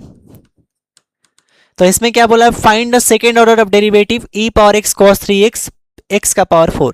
तो इसका हम लोग सेकेंड ऑर्डर डेरिवेटिव कैसे निकालेंगे, तो उसको समझते हैं। इसको लिख लेते हैं, मान लेते हैं y है और ये क्या है e power 2x into cos 3x plus x का पावर 4। अब सेकेंड ऑर्डर डेरिवेटिव निकालने के लिए पहले क्या करना होगा, फर्स्ट ऑर्डर डेरिवेटिव निकालना होगा, और फर्स्ट ऑर्डर डेरिवेटिव निकालने के लिए पहले क्या करना होगा, इसको डिफरेंशिएट करना होगा। तो यहाँ पे लिखेंगे differentiating with respect to x। तो x के रिस्पेक्ट में जब डिफरेंशिएट करेंगे तो ये क्या हो जाएगा आपका y का डिफरेंशिएशन हो जाएगा dy बाई dx, और यहाँ पे देखिए यहाँ पे आ जाएगा dy by dx of e power 2x into cos 3x plus इसमें भी डी बाई डी एक्स लग जाएगा D by d x of x का पावर 4। अब यहाँ पे दो फंक्शन है, ये एक एक्सपोनेंशियल फंक्शन है तो इसको u मान लेते हैं, और एक ट्रिग्नोमेट्रिक फंक्शन है तो इसको v मान लेते हैं। तो ये differentiation of u into v आपने पढ़ा होगा कि एक टर्म को बाहर करते हैं फिर दूसरे का डिफरेंशिएशन करते हैं। तो यहाँ पे जो d y by d x होगा वो हो जाएगा, पहले एक टर्म को बाहर करेंगे मतलब e पावर 2x को बाहर करेंगे और डिफरेंशिएशन किसका लेंगे cos 3x का। फिर हम क्या करेंगे, अब पहले को बाहर किया दूसरे का डिफरेंशिएशन, तो अब दूसरे को बाहर करेंगे मतलब cos 3x को बाहर करेंगे और डिफरेंशिएशन किसका लेंगे हम लोग e पावर 2x का, प्लस डिफरेंशिएशन ऑफ x का पावर 4, ये हो जाएगा 4x का पावर 3। ये आपने पढ़ा होगा, 4 ये बाहर आ जाता है, पावर में एक कम कर देते हैं। तो अब इसको हमको क्या करना है, सॉल्व कर देना है। तो d y by d x जो आपका होगा यहाँ पे क्या हो जाएगा e पावर 2x, और cos का हो जाता है माइनस साइन 3x, लेकिन देखिए यहाँ पे सिर्फ x है और यहाँ पे 3x है, तो 3x यहाँ पे एक्स्ट्रा है तो यहाँ पे 3 मल्टीप्लाई कर देंगे, प्लस यहाँ पे क्या है cos 3x। e power x का डिफरेंशिएशन e पावर x ही रहता है, बट यहाँ पे 2x है तो x के साथ में 2 गुणा है तो यहाँ पे 2 हम लोग क्या कर देंगे मल्टीप्लाई कर देंगे, और यहाँ पे क्या हो जाएगा 4x का क्यूब। तो ये आपका डिफरेंशिएशन है, इसको थोड़ा सा और आगे प्रोसीड करके लिख देते हैं हम लोग। तो यहाँ पे लिख देते हैं d y by d x will be equal to, यहाँ पे देखिए इस वाले टर्म से आप क्या कर सकते हैं e पावर 2x, और इस वाले टर्म से भी e पावर 2x का कॉमन बना सकते हैं। तो e पावर 2x का यहाँ पे कॉमन बना लेंगे, e पावर 2x का कॉमन हो जाएगा, और ब्रैकेट में क्या बचेगा, यहाँ पे बचेगा 3 minus 3 sine x minus 3 sine 3x, और यहाँ पे देखिए 2 इंटू कॉस 3x, तो यहाँ पे क्या बचेगा प्लस 2 कॉस 3x और प्लस का लास्ट में क्या है 4x क्यूब, प्लस का 4x क्यूब। तो ये देखिए फर्स्ट ऑर्डर डेरिवेटिव हमने कैलकुलेट कर लिया, लेकिन हमको क्या निकालना है यहाँ पे सेकेंड ऑर्डर डेरिवेटिव निकालना है। तो अगेन इसको फिर से डिफरेंशिएट करना होगा, तब जाके आपको क्या मिलेगा सेकेंड ऑर्डर डेरिवेटिव मिलेगा। तो आपका जो वैल्यू आया है उसको हम लोग क्या करेंगे अगेन डिफरेंशिएट करेंगे। तो यहाँ पे लिखेंगे अगेन डिफरेंशिएटिंग, अगेन यहाँ पे क्या आ जाएगा again differentiating with respect to x। तो x के रिस्पेक्ट में फिर से डिफरेंशिएट करेंगे तो देखिए dy dx फिर से इधर आएगा और उधर वैल्यू क्या है आपका dy बाई dx, फिर यहाँ क्या आ जाएगा dy dx। और अगेन डिफरेंशिएट अगर कर रहे हैं तो किसका डिफरेंशिएशन हम लोग कर रहे हैं, तो इस वाले टर्म का कर रहे हैं। तो देखिए पहले एक बार डिफरेंशिएशन इस वाले टर्म में लगा देंगे e power 2x into minus sine 3x, यहाँ पे क्या आ जाएगा e power 2x into bracket में minus sine 3x plus 2 cos x है, और प्लस डिफरेंशिएशन किसके साथ लग जाएगा जो यहाँ पे 4x क्यूब आया है। देखिए यहाँ पे क्या आया है, यहाँ पे 4x क्यूब है तो उसके साथ डिफरेंशिएशन लग जाएगा। तो अब हम लोग इसको डिफरेंशिएट अगर करेंगे तो फिर नेक्स्ट पार्ट में क्या होगा, ये हो जाएगा dy dx of dy by dx, तो ये हो जाएगा d2y बाई dx स्क्वायर। इसी को हम लोग बोलते हैं सेकेंड ऑर्डर डेरिवेटिव। इसको क्या बोलते हैं हम लोग सेकेंड ऑर्डर डेरिवेटिव। तो ये आपका हो गया second order derivative equal to, अब यहाँ पे फिर से देखिए ये एक्सपोनेंशियल है और ये ट्रिग्नोमेट्रिक है। तो पहले क्या करेंगे एक बार एक्सपोनेंशियल को बाहर करेंगे तो e पावर 2x और डिफरेंशिएशन क्या लेंगे अंदर वाले का minus sine 3x, minus 3 sign, यहाँ पे 3x है माइनस 3 साइन 3x। अच्छा कॉस में यहाँ पे क्या था कॉस 3x था, यहाँ पे कॉस भी क्या था 3x था, तो यहाँ पे कॉस भी आपका क्या रहेगा 3 ही रहेगा, प्लस 2 cos 3x। एक बार क्या किया हम लोग e पावर 2x को बाहर निकाले और इसका डिफरेंशिएशन किया। अब क्या करना है इसको बाहर निकालना है और फर्स्ट वाले का डिफरेंशिएशन, प्लस यहाँ पे minus sine 3x plus 2 cos 3x into d by d x किसका लेना है e पावर 2x का। तो अब जो है हुआ ये जो डिफरेंशिएशन का पार्ट था इसको हमने तोड़ के इस पार्ट में ला दिया है, इस वाले पार्ट में, और प्लस का क्या है यहाँ पे D by d x of x cube. तो एक्स क्यूब का डिफरेंशिएशन यहाँ पे क्या होगा, तो प्लस का 4 तो कांस्टेंट है 4 बाहर आ जाएगा और एक्स क्यूब का डिफरेंशिएशन क्या हो जाएगा 3x स्क्वायर हो जाएगा। बस अब इसको सॉल्व कर देना है, आपका आंसर आ जाएगा यहाँ पे। तो d2y by d x square will be equal to e power 2x, और देखिए माइनस का 3 लिखिए, साइन का डिफरेंशिएशन क्या होता है cos 3x, और 3 यहाँ पे एंगल में एक्स्ट्रा है तो इंटू में 3 आ जाएगा, प्लस यहाँ पे 2 का 2, cos का डिफरेंशिएशन होता है माइनस साइन, तो यहाँ पे प्लस का 2 नहीं माइनस 2 साइन 3x हो जाएगा, और 3 यहाँ पे गुणा में है तो यहाँ पे फिर से 3 आ जाएगा, प्लस ये जो है माइनस का 3 साइन 3x प्लस का 2 cos 3x। e power 2x का क्या हो जाएगा e पावर 2x ही रहेगा, बट वहां पे x के साथ 2 गुणा है तो यहाँ पे 2 ला देंगे, और प्लस का यहाँ पे 4 3 12 x स्क्वायर ये हो जाएगा। अब इसको क्या करना है थोड़ा सा सिंप्लीफाई कर लेना है। तो सिंप्लीफाई अगर आप करेंगे तो फिर से आप देखिए ये वाला टर्म जो है, ये वाला टर्म और ये वाला टर्म, इन दोनों टर्म में आप फिर से देखेंगे तो e पावर 2x जो है, e पावर यहाँ पे 2x जो है फिर से कॉमन है, तो e पावर 2x का कॉमन बना लेंगे।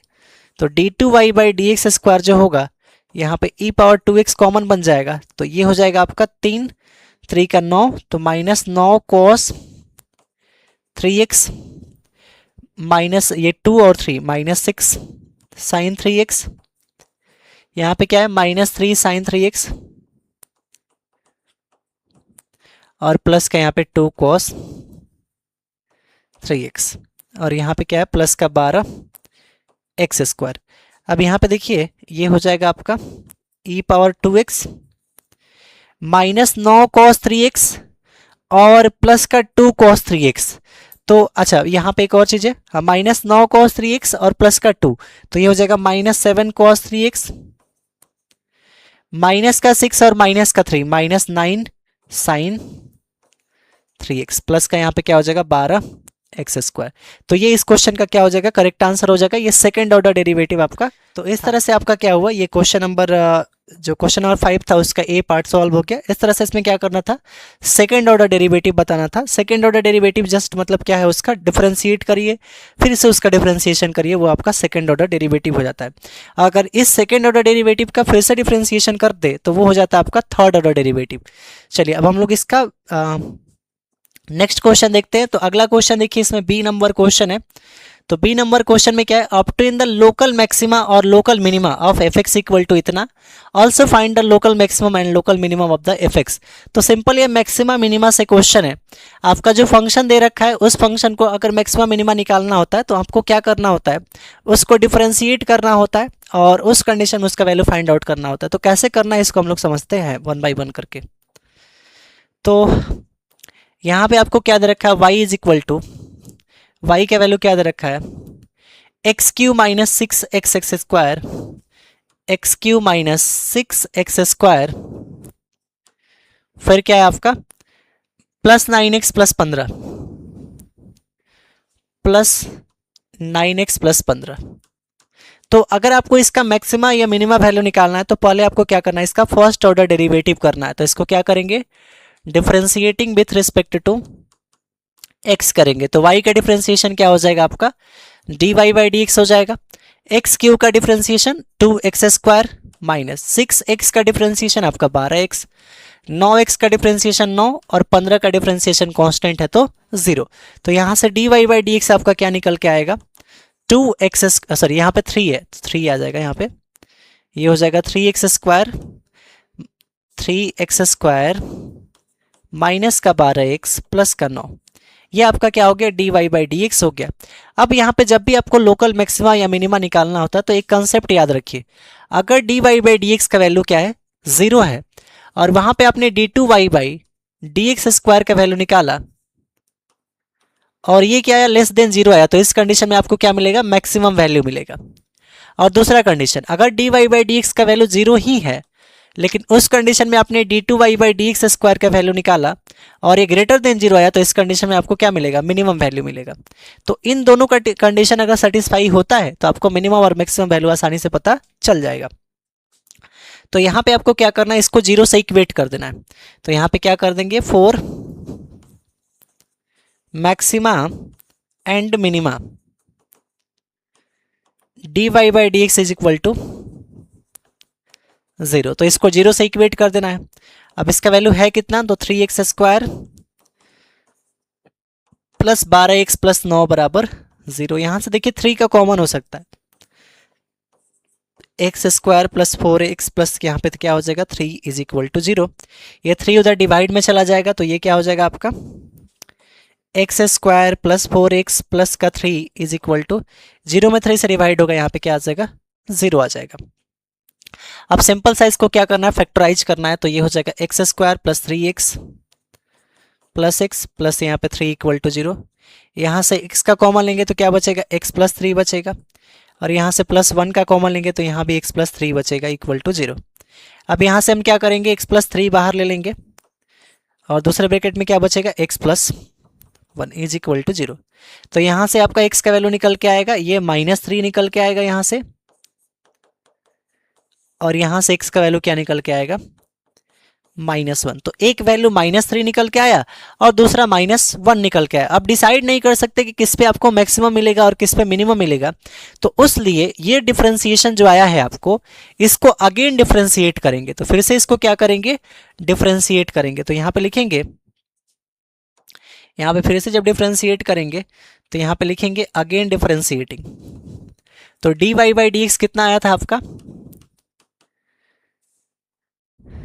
ये आया था आपका 3x² प्लस का 12x प्लस का 9 आया था, ये आपका डिफरेंशिएशन करने पे, जिसको हमने इक्वेशन माइनस का 12x है। अच्छा एक मिनट, यहाँ पे माइनस का 12 था ना और हमने प्लस का 12 लिया, यहाँ पे क्या करना है आपको, माइनस का 12 बना लेना है। ये आपका यहाँ पे माइनस रहेगा, और जब माइनस आपका रहेगा तो इस कंडीशन में थोड़ा सा ये चेंज होगा। यहाँ पे आपका क्या हो जाएगा, ये -4 हो जाएगा, तो ये हो जाएगा x² minus 3x minus x plus three equal to 0। यहाँ से x कॉमन लेंगे तो x minus three, minus one common लेंगे तो यहाँ पे x minus three equal to 0। तो यहाँ पे x माइनस थ्री दोनों ब्रैकेट में है तो x माइनस थ्री कॉमन आ जाएगा, यहाँ पे बचेगा x और यहाँ पे माइनस वन, तो x minus one equal to 0। तो यहाँ से देखिए x का एक वैल्यू क्या आ गया, 3 आ गया, और यहाँ से x का एक वैल्यू क्या आ गया, 1 आ गया। सिंपल, थोड़ा सा मिस्टेक वो माइनस का हुआ था, देखिए उस कंडीशन में माइनस आ रहा था और इस कंडीशन में क्या आ गया, प्लस आ गया। अब जो डिफरेंशिएशन आपका आया है 3x स्क्वायर माइनस 12x, और यहाँ पे क्या है प्लस का 9, 3x square minus 12x plus का 9, इसको हम अगेन डिफरेंशिएट करेंगे, तो फिर से डिफरेंशिएट करेंगे तो dy बाई डी एक्स अब क्या हो जाएगा, d2y by d x square हो जाएगा। और इसका डिफरेंशिएशन 6x माइनस 12x का 12 और 9 का क्या हो जाएगा 0। तो d2y by d x square जो है 6x माइनस 12 हो गया। इसका इक्वेशन नंबर सेकेंड बना लेंगे। अब यहाँ पे आप देख सकते हैं कि हमारे पास x का एक वैल्यू क्या आया था, 3 आया था, और एक x का वैल्यू क्या आया था आपका, 1 आया था। तो अब x का वैल्यू जब 3 रखेंगे तो देखते हैं कि dy बाई डी एक्स क्या आएगा। तो x का वैल्यू 3 रखिए तो d2y by d x square का वैल्यू क्या हो जाएगा, x की जगह पे 3 रखेंगे तो 6 3 18 माइनस 12, 18 माइनस 12 आपका कितना हो जाएगा, 6 हो जाएगा। तो ये जो 6 वैल्यू आया है ये वैल्यू क्या है, ग्रेटर देन 0 है।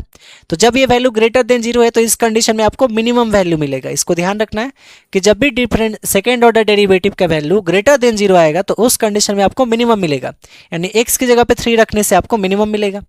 अब x की जगह पे 1 रखते हैं तो उस कंडीशन में देखते हैं d2y by d x square क्या आएगा। तो x की जगह पे 1 तो 6 इंटू 1 6 माइनस 12, तो 6 में से 12 गया आपका माइनस का 6। अब माइनस का 6 जो है ये लेस देन 0 है, तो लेस देन 0 है तो इस कंडीशन में आपको क्या मिलेगा, मैक्सिमम वैल्यू मिलेगा। यानी कि x का वैल्यू अगर हम 3 रखते हैं तो हमको क्या मिलेगा, मैक्सिमम, और x का वैल्यू 1 पे आपको मिनिमम वैल्यू मिलेगा। अब वो मैक्सिमम और मिनिमम वैल्यू होगा कितना, तो सिंपल सा तरीका आपको क्या करना है कि इस वाले फंक्शन में, इस वाले वैल्यू में अगर x की जगह पे क्या पुट कर दिए 3, इसमें आपको अगर आप x की जगह पे 3 कर देंगे तो आपको क्या मिलेगा, मिनिमम वैल्यू मिल जाएगा। और इसी में अगर आप x की जगह पे क्या पुट कर देंगे 1 तो आपको क्या मिल जाएगा, मैक्सिमम वैल्यू मिल जाएगा। तो आप पुट करके अपना एग्जैक्ट वैल्यू निकाल सकते हैं, बट प्रोसेस सारा क्या है आपका यही है, इसमें यही आपसे पूछा भी गया था। नेक्स्ट क्वेश्चन पे चलते हैं। तो अगला क्वेश्चन देखिए, नेक्स्ट क्वेश्चन में क्या पूछा गया है। अगले क्वेश्चन में आपसे पूछा गया है इवेल्युएट माइनस ए टू ए, यहाँ पे क्या है आपका रूट में a माइनस एक्स और a प्लस एक्स, तो इंटीग्रेशन है ये, और ये आपका डेफिनेट इंटीग्रल है। तो माइनस a से a है, और यहाँ पे क्या है a माइनस एक्स है, और यहाँ पे a प्लस एक्स है, और dx है। अगर आप इसको सिंपल इस तरह से सॉल्व करने जाए तो इसमें काफ़ी टाइम लग सकता है। इसका एक सिंपल सा तरीका है कि क्या करिए, आपने पढ़ा होगा कि 1 प्लस कॉस 2x जो होता है इसको हम लोग 2 कॉस स्क्वायर एक्स लिखते हैं, और 1 माइनस कॉस 2x जो होता है इसे हम लोग 2 साइन स्क्वायर एक्स लिखते हैं। तो उस जैसा यहाँ पे बनाने की कोशिश करेंगे। अगर x की जगह पे हम a cos x रख दे तो a कॉमन हो जाएगा, तो वहां भी 1 माइनस कॉस एक्स वाला टर्म बचेगा। तो सिंपल हम लोग क्या करेंगे, putting x equal to a cos 2 theta, x की जगह पे क्या पुट करेंगे, a cos 2 थीटा पुट करेंगे। तो यहाँ पे आपका क्या हो जाएगा, या बिना पुट किए भी बना सकते हैं, छोड़िए बिना पुट किए ही बता देते हैं। सिंपल क्या करना है आपको, ये माइनस ए से a है, इसको क्या कर दीजिए आप रेशनलाइज कर दीजिए, a माइनस एक्स है, नीचे a प्लस एक्स है, तो यहाँ पे a प्लस एक्स है तो यहाँ क्या लिखेंगे a माइनस एक्स, और ऊपर a माइनस एक्स तो नीचे भी a माइनस एक्स, और इंटू में यहाँ पे dx, माइनस ए से a, अब ऊपर a माइनस एक्स तो ऊपर क्या हो जाएगा a माइनस एक्स का यहाँ पे होल स्क्वायर हो जाएगा, और नीचे a प्लस एक्स और a माइनस एक्स, ये हो जाएगा a square minus x square dx। अब यहाँ पे अब क्या करेंगे, इसको थोड़ा सा और सिंप्लीफाई जब करेंगे तो ये हो जाएगा माइनस a से a, और देखिए जब a माइनस एक्स का स्क्वायर हटेगा तो ऊपर सिर्फ a माइनस एक्स बचेगा, और नीचे आपका रूट में a square minus x square आएगा, और यहाँ पे क्या आ जाएगा आपका dx। अब हम क्या करेंगे कि एक बार a के नीचे में इसको लिखेंगे और एक बार x के नीचे में लिखेंगे। तो दो पार्ट में इसको क्या करेंगे, हम लोग तोड़ेंगे। तो दो पार्ट में तोड़ेंगे तो इसका आंसर कितना आएगा उसको हम लोग समझते हैं यहाँ पे। तो आगे देखिए,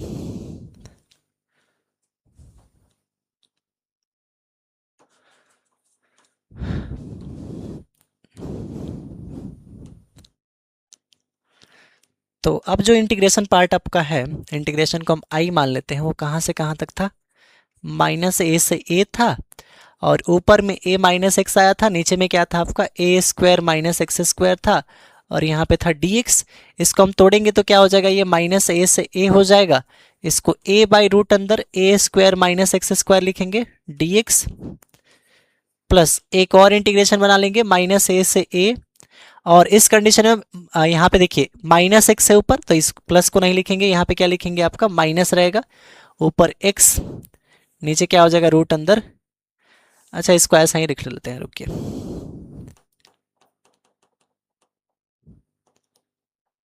माइनस एक्स है और डिवाइडेड बाय रूट में ए स्क्वायर माइनस एक्स स्क्वायर, यहाँ पे dx हो जाएगा।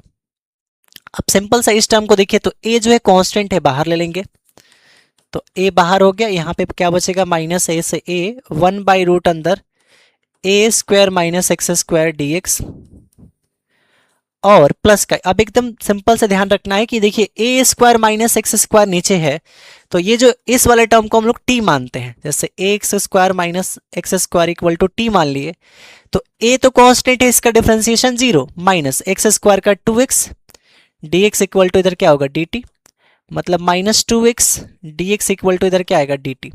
तो हमको ऊपर क्या बनाना चाहिए, माइनस 2x बनाना होगा, ऊपर क्या बनाना होगा माइनस 2x, तो सिर्फ x है, तो माइनस 2 बनाने के लिए इसमें 2 से गुणा करेंगे, तो इधर 1/2 से भाग करना होगा, सिंपल सा तरीका।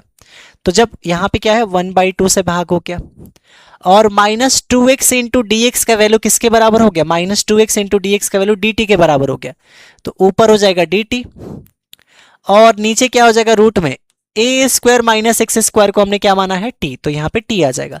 बट इस कंडीशन में लिमिट चेंज हो जाएगा, ये माइनस ए से a है, तो अब सारा लिमिट जो है t का यूज होगा, तो यहाँ पे t equal to A square minus, यहाँ पे देखिए हम लिमिट बता देते हैं, t is equal to A square minus x square है, तो x का वैल्यू पहले क्या था, यहाँ पे माइनस ए था, तो x की जगह पे माइनस ए रखेंगे, तो माइनस ए का स्क्वायर क्या होगा, यहाँ पे माइनस ए का स्क्वायर यहाँ पे क्या हो जाएगा ए स्क्वायर हो जाएगा, तो ये हो जाएगा ए स्क्वायर माइनस माइनस ए का स्क्वायर भी ए स्क्वायर, मतलब ये 0, तो पहला लिमिट आपका क्या हो गया 0। दूसरा लिमिट अगर देखेंगे तो ये t1 मान लीजिए, इसको t2 मान लीजिए, तो फिर x की जगह पे आपको a रखना है, तो दूसरा लिमिट आपका क्या हो जाएगा, x की जगह पे आप a रखेंगे तब भी a स्क्वायर ही आएगा, और a स्क्वायर में से a स्क्वायर कट के क्या हो जाएगा 0, तो लिमिट दोनों क्या हो जाएगा 0 से 0 हो जाएगा। अब लिमिट जब 0 से 0 हो जाता है तो उस कंडीशन में इसका पूरा वैल्यू ही क्या हो जाएगा 0 के बराबर हो जाएगा, इस टर्म का पूरा वैल्यू क्या हो जाएगा 0, क्योंकि दोनों लिमिट क्या हो गया अब सेम लिमिट हो गया। तो जब आपका सेम लिमिट हो जाता है तो उस कंडीशन में इसका पूरा वैल्यू ही क्या हो जाएगा 0 हो जाएगा। तो अब हम लोग सिर्फ इसको देखेंगे, तो यहाँ पे देखिए क्या हो गया, ये a, और ये जो है एक फॉर्मूला होता है, ये किसका फॉर्मूला होता है, ये फॉर्मूला होता है sine inverse x by a का, और यहाँ पे लिमिट क्या है माइनस a से a है। अब सिंपल a हो गया, और पहले क्या करेंगे अपर लिमिट यहाँ पे रखेंगे, तो साइन इनवर्स x की जगह पे a, तो a बाई a माइनस, फिर लोअर लिमिट रखेंगे साइन इनवर्स x की जगह पे माइनस a अब आएगा, तो minus a by a cut के 1 हो जाएगा, और ये कट के -1, तो ये हो जाएगा a, और यहाँ पे साइन इनवर्स 1 माइनस ये हो जाएगा साइन इनवर्स -1। तो अब जो होगा ये इस कंडीशन में यहाँ पे देखिए, अब जो होगा यहाँ पे ये a साइन इनवर्स में 1 किसका वैल्यू होता है, तो π/2 का माइनस, और ये माइनस का है तो माइनस माइनस आके ये प्लस बन जाएगा, और साइन 1 का वैल्यू कितना हो जाएगा π/2, तो a का a और π/2 2 π/2 हो जाएगा, 2 से 2 कट जाएगा, मतलब a इंटू पाई इसका करेक्ट आंसर आएगा। तो इस क्वेश्चन का करेक्ट आंसर क्या हो जाएगा a इंटू पाई हो जाएगा। इसमें कंसेप्ट क्या था आपको कि ये टर्म आपको ध्यान रखना था कि जब भी आप किसी फंक्शन को चेंज कर रहे हैं तो उसका लिमिट भी वहां पे चेंज होना चाहिए। अगले क्वेश्चन पे आते हैं। तो यहाँ पे देखिए अगला क्वेश्चन है, अगला क्वेश्चन में क्या पूछा गया है, calculate the area bounded by the parabola y is equal to 4ax and its latus rectum. तो उसके लेटेस्ट रेक्टम से हमको क्या करना है, इसका एरिया फाइंड आउट करना है। y square equal to 4ax है। तो पाराबोला का इक्वेशन क्या है आपका, y square equal to 4ax। अब ये पाराबोला बनेगा किस तरह से, तो यहाँ पे देखिए x का पावर 1 है और y का पावर 2 है, तो प्लस का 2 1 का केस है, तो इसको हम लोग बोलते हैं राइट साइडेड पाराबोला। तो अब ये जो पाराबोला होगा वो किस तरह से बनेगा, ये कुछ इस तरह का पाराबोला बनेगा। राइट साइडेड पाराबोला इस तरह का होता है और इसका फोकस मान लीजिए यहाँ पे देखिए ए दे रखा है, तो फोकस क्या होगा, a, 0 होगा। अब बोला है लेटेस्ट रेक्टम से जो एरिया घिर रहा है उस एरिया को निकालना है। तो इसका लेटेस्ट रेक्टम जो होता है परपेंडिकुलर टू द फोकस होता है, तो ये जो है इस एरिया को हमको फाइंड आउट करना है, इस पूरे एरिया को। तो अगर हम क्या करें कि सिर्फ इस पार्ट का एरिया निकाल ले, सिर्फ इतना ही पार्ट का एरिया निकाल ले और उसमें अगर 2 से गुणा कर देते हैं तो कंप्लीट एरिया आ जाएगा। अच्छा, अब यहां से देखिए इस पॉइंट का वैल्यू क्या होगा, 0, और यहां तक पहुंचने में वैल्यू कितना हो जा रहा है, ये a, तो लिमिट 0 से a तक चलेगा। मतलब अगर आपको एरिया निकालना होगा तो एरिया निकालने के लिए क्या करना होगा, लिमिट आपका 0 से a जाएगा और यहाँ पे क्या हो जाएगा, y इंटू dx। ये फॉर्मूला होता है, आपने पढ़ा भी होगा, y इंटू dx इसको बोलते हैं। तो अब इसको कैसे हम लोग कैलकुलेट करेंगे, तो यहाँ पे देखिए a से 0 से a और y का वैल्यू क्या होगा, तो यहाँ पे y स्क्वायर 4ax है, तो y इज इक्वल टू क्या हो जाएगा, प्लस माइनस रूट अंदर 4ax हो जाएगा। तो y is equal two plus minus 4 का स्क्वायर रूट, यहाँ पे देखिए इसको ऐसा लिख सकते हैं, 4 का स्क्वायर रूट तो 2 हो जाएगा, रूट a इंटू में रूट x। तो y सिर्फ यहाँ पे क्या लिखेंगे, प्लस का 2 root a into root x use करेंगे। क्यों यूज करेंगे प्लस का, क्योंकि हम सिर्फ फर्स्ट क्वाड्रेंट को देख रहे हैं, तो फर्स्ट क्वाड्रेंट में सारे पॉजिटिव होते हैं। तो यहाँ पे क्या हो जाएगा, प्लस का 2 root a into root x into dx। अच्छा, इसमें क्या करना होगा, ऊपर वाला सिर्फ एरिया निकाल रहे हैं, तो दोनों निकालने के लिए यहाँ पे 2 से गुणा भी लगाना होगा, तो यहाँ पे 2 से गुणा लगा देंगे। अब ये 2 दूना कितना बन जाएगा, ये 4 इंटू रूट a भी कांस्टेंट है, तो रूट a बाहर आ जाएगा और ये लिमिट 0 से a और रूट x इंटू dx हो जाएगा। तो 4 इंटू रूट a और x का डिफरेंस, रूट x का डिफरेंशिएशन x 2/3 होता है और x का पावर 3/2, 0 से a। ये आपने इंटीग्रेशन का फॉर्मूला पढ़ा होगा। अब सिंपल इसमें upper limit minus lower limit रख देना, तो आपका आंसर आ जाएगा। तो एरिया जो यहाँ पे होगा, एरिया जो होगा ये 4 रूट a है, पहले अपर लिमिट रखेंगे, तो 2/3 अपर लिमिट आपका a है, तो x का पावर a का पावर 3/2 माइनस 2/3 लोअर लिमिट आपका 0 है, तो 0 का पावर 3/2। तो ये हो जाएगा 4 रूट a इंटू में 2/3। इसको हम लोग लिख सकते हैं a का पावर 3/2 का क्या मतलब है, a का पावर 3/2 का मतलब है a इंटू रूट a। तो इसको हम लोग क्या लिख सकते हैं, a इंटू रूट a लिख सकते हैं, माइनस 0 है तो यहाँ पे क्या हो जाएगा, 0 हो जाएगा। तो ये हो जाएगा 4 इंटू रूट a गुणे यहाँ पे 2/3 a इंटू रूट a। 4 दूना ये 8 हो जाएगा, 8/3 a और रूट a में रूट a से गुणा होगा तो ये भी a बन जाएगा, तो ये बन जाएगा 8/3, 8 में 8 से गुणा होगा तो a स्क्वायर। तो 8/3 a स्क्वायर इसका क्या हो जाएगा, एरिया हो जाएगा, कंप्लीट एरिया, क्योंकि यहाँ पे 2 से गुणा कर रखे हैं हम लोग, तभी इसका कंप्लीट एरिया यहाँ पे निकल पाएगा। तो इस तरह से आपको क्या करना था, इसका एरिया फाइंड आउट करना था। तो ये सेकेंड पार्ट भी हम लोग कर लिए। नेक्स्ट क्वेश्चन पे चलते हैं।